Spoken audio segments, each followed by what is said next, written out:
আজকে আমরা যে টপিকটি নিয়ে ডিসকাস করছি সেটি হচ্ছে ইউটিলিটি বা উপযোগিতা। উপযোগিতাকে বলা হয় একটি সাইকোলজিক্যাল ফেনোমেনন। তার মানে হচ্ছে এটি হচ্ছে এক ধরনের মনস্তাত্ত্বিক ব্যাপার। উপযোগিতাকে আমরা তৃপ্তিও বলতে পারি, দ্যাট মিন্স স্যাটিসফ্যাকশন। এখন প্রথমে আমাদেরকে বুঝতে হবে যে উপযোগিতা মানে কি বা উপযোগিতা কাকে বলে। উপযোগিতা কি সেটা বুঝতে হলে প্রথমে আমাদেরকে কোনো একটি দ্রব্য, যাকে আমরা গুড, কমোডিটি অথবা প্রোডাক্ট বলে থাকি, সেটা সম্পর্কে ধারণা প্রয়োজন। কোনো একটি দ্রব্য ভোগ করে বা কনজিউম করে তার থেকে আমরা উপযোগিতা সৃষ্টি করতে পারি, এবং এটিকে আরও সহজে একটি উদাহরণের সাহায্যে বোঝানো যেতে পারে।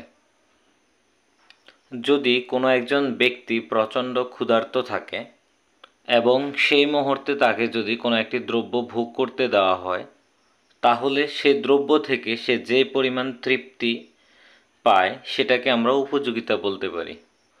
আমাদের সোসাইটিতে প্রত্যেকটি মানুষের রুচি এবং পছন্দ আলাদা, সেই কারণে একই দ্রব্য থেকে তাদের উপযোগিতা বা তৃপ্তি আলাদা রকম হতে পারে অথবা ভিন্ন রকমের হতে পারে। তবে এই ক্ষেত্রে আরেকটি জিনিস খুবই উল্লেখনীয়, যে কোনো একটি দ্রব্য ভোগের মান যদি ক্রমান্বয়ে বৃদ্ধি পেতে থাকে, তাহলে সেই দ্রব্যটি থেকে যে উপযোগিতা, যাকে আমরা প্রান্তিক উপযোগিতা বলি, সেটি ধীরে ধীরে বা ক্রমান্বয়ে কমতে থাকে। সুতরাং এই প্রসঙ্গে একটি জিনিস উঠে আসে, সেটা হচ্ছে প্রান্তিক উপযোগিতা কি এবং মোট উপযোগিতা কি। That means what is total utility and marginal utility, এবং এই দুটোর মধ্যে ডিফারেন্স কি। এবং পাশাপাশি আরেকটি জিনিস হচ্ছে গড় উপযোগিতা কাকে বলে। গড় উপযোগিতা মানে হচ্ছে অ্যাভারেজ ইউটিলিটি। সুতরাং এই ক্ষেত্রে আমাদের তিনটি যে জিনিস রয়েছে, total utility, marginal utility and average utility, এই তিনটির মধ্যে রিলেশন এবং ডিফারেন্স জানাটা খুবই দরকার। সেই প্রসঙ্গে আমরা পরে আসছি, তার আগে আমাদের অন্য কয়েকটি বিশেষ ধারণা দরকার। এখন আমরা প্রথমে ডিসকাস করব উপযোগিতা অপেক্ষক বা ইউটিলিটি ফাংশন বলতে কি বুঝি।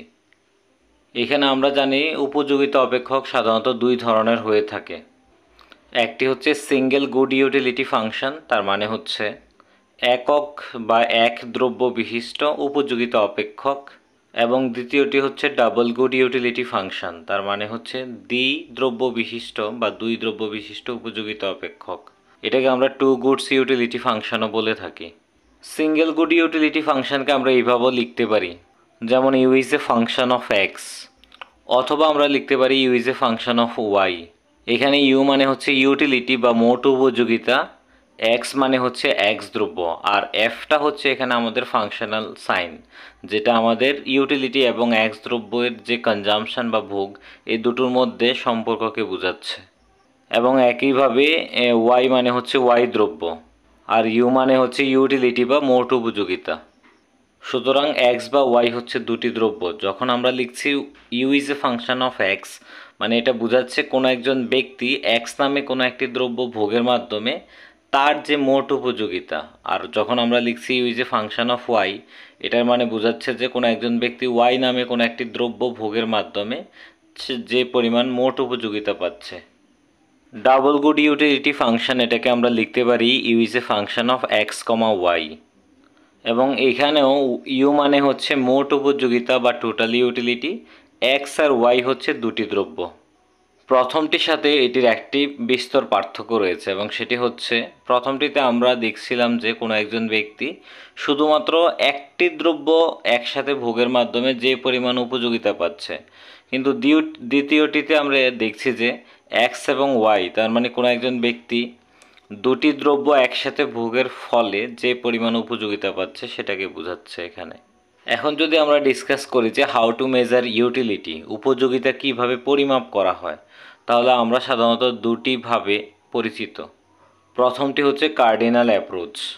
সুতরাং প্রথমটি হচ্ছে কার্ডিনাল অ্যাপ্রোচ বা সংখ্যাগত তত্ত্ব অথবা সংখ্যাগত ধারণা, এবং দ্বিতীয়টি হচ্ছে অর্ডিনাল অ্যাপ্রোচ। এটিকে আমরা সাধারণ তত্ত্ব বা ক্রমতত্ত্ব বলতে পারি। এখন প্রশ্ন হচ্ছে কার্ডিনাল অ্যাপ্রোচ বা অর্ডিনাল অ্যাপ্রোচ কে দিয়েছেন? কার্ডিনাল অ্যাপ্রোচ দিয়েছেন আলফ্রেড মার্শাল এবং অর্ডিনাল অ্যাপ্রোচ দিয়েছেন হিগসন অ্যালেন। এখন আমরা দেখব কার্ডিনাল বা অর্ডিনাল অ্যাপ্রোচ বলতে কী বোঝায়। ইউটিলিটি অথবা উপযোগিতাকে যদি আমরা সংখ্যার মাধ্যমে প্রকাশ করি তাহলে সেটাকে কার্ডিনাল অ্যাপ্রোচ বলা হয়। যেমন উদাহরণ হিসাবে বলা যেতে পারে, কোনো একজন ব্যক্তি যদি তার ক্ষুধার্ত অবস্থায় একটি রসগোল্লা খায় তাহলে সেটি থেকে সে কত ইউনিট উপযোগিতা পাচ্ছে।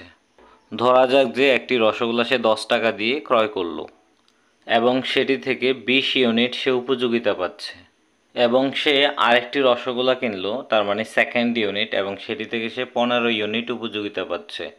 এইভাবে আমরা যদি সংখ্যার মাধ্যমে তার উপযোগিতাকে প্রকাশ করি তাহলে সেটাকে কার্ডিনাল অ্যাপ্রোচের আন্ডারে গণ্য করা হবে।